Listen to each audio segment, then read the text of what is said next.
వాళ్ళ సంగతి వర్చి వర్చి ఇట్లావే ఇట్లా ఏంటిది? ఇట్లాగి పైసలు పట్టుకో. ఈ రోకల బండ పట్టుకొని ఒక్కొక్కరిని పట్టుకొడతా. ఎందుకు? ఏమైంది? ఎవరిని కొడతావు? నువ్వు మీ తమ్ముడికి పైసలు అవసరం ఉన్నది, 2000 ఫోన్ పేలు వేపిమన్నావు కదా.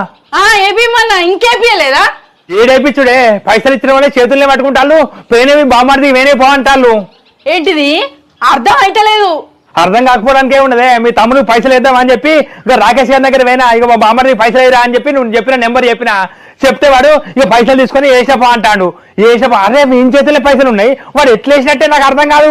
అట్లనే మీ దగ్గర నుంచి గుంజుకొని మళ్ళీ ఇంకో సత్యగారి దగ్గర పోయినా, సత్యగారి దగ్గర పోతే వాడు గట్లనే పైసలు తీసుకొని వేసపా అంటాడు. అందరిది వాళ్ళ దగ్గర పైసలు పెట్టుకొని వేసపా అంటే ఎట్లనే వాడికి పోంది.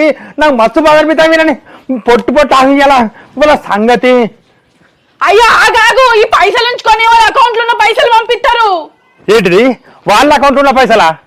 వాళ్ళ అకౌంట్ లో ఉన్న పైసలే. వాళ్ళ పైసలు మనకెందుకే? మళ్ళీ మీ బామ్మడికి సాయం చేశాను నేను అనడానిక?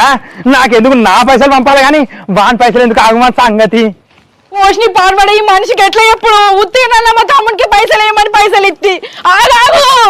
నేను ఆగా, వాని పైసలు మనకెందుకు? వాని సంగతి చూడాలాగు. అయ్యో నా రాత పాడవల రాత, ఈయన పని చెప్పకపోయినా అయిపోవు.